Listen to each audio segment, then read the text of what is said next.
Hey everybody, it's the year's 1999 coming back at you with another video. In today's video, we're going to talk about playing with guns in D&D, as in how to incorporate firearms into the mechanics of Dungeons and Dragons. I am by no means encouraging you to play with an actual gun.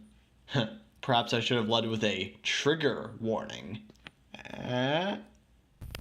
You know what? Just to cover my bases, I will quickly go over some safety rules for firearms. 1. Always keep a gun pointed in a safe direction. 2. Always keep your finger off the trigger until ready to shoot. 3. Always keep your gun unloaded until ready to use. And of course, always treat a gun as if it were loaded. Okay, don't flag this video for encouraging violence or something like that. And if you're gonna use a firearm, be safe with it. Well, that's enough of a sarcastic introduction, so let's dive right in. Are you looking for a way to shake things up in your D&D gameplay? Perhaps you want to give your characters new weapon options. Maybe you're setting your game in a steampunk or post-apocalyptic era, so it just makes sense for there to be guns. Whatever your reasoning, I'm here to help. So if you want to use guns in your game, here are some ideas that I've come up with. First thing we need to look into is categorizing these. I would say group them as ballistic weapons, that way they would be different from simple or martial weapons. They could then be subgrouped as handguns and long guns. This would mean that you would need different proficiencies in order to use them.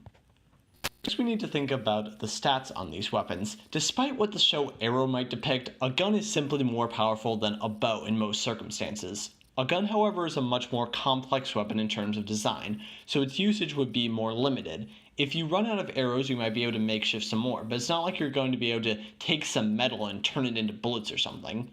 So guns and bullets would be a lot more expensive than regular weaponry, and it's likely that a random merchant might not even be carrying them. So what do these stats look like? Well, I've outlined 4 types of guns. The first is a standard handgun, be it more like a pistol or a revolver.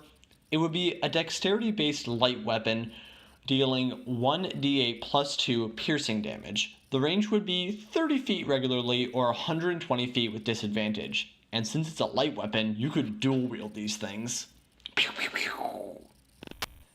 The next is a long gun, something like a rifle or a musket. It would also be dexterity based, but it would be a heavy weapon, so you would need to hold it with both hands, dealing 1d12 plus 1 piercing damage.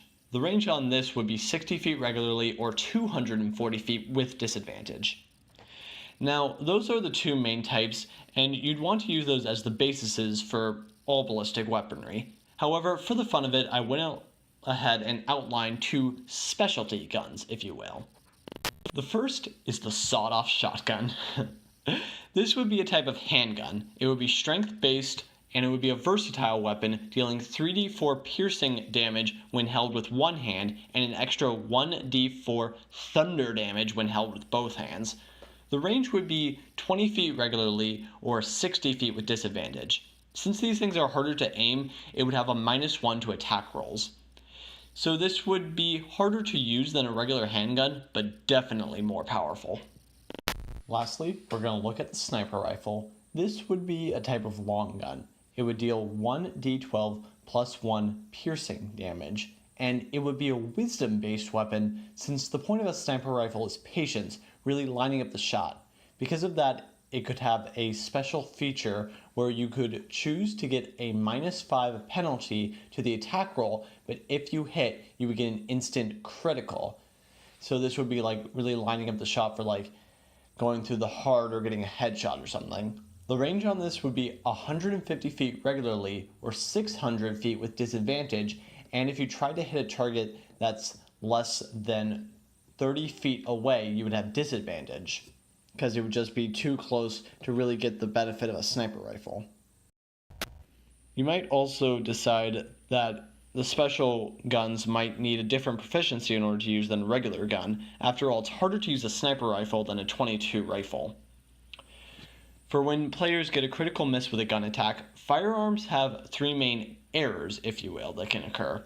The first is a squib fire. This is where the bullet sort of comes out, but doesn't have enough force behind it to really escape the barrel, so it just gets stuck.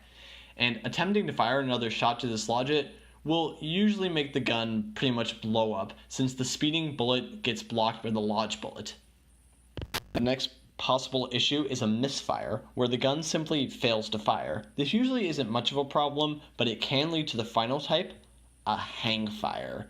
This is where there's a delay between pulling the trigger and the gun actually firing. If you move the gun after pulling the trigger, you're going to hit something you weren't aiming for. This is why if your gun fails to fire, you should keep it pointed in a safe direction and wait before examining it, lest it go off on you. So tell me, what do you guys think? Will you perhaps be incorporating firearms into your campaigns? Do you have any ideas for videos you want me to tackle? Tell me what you think down in the comments. Check out some of my other videos. Don't forget to like, subscribe. Have a great day, and God bless.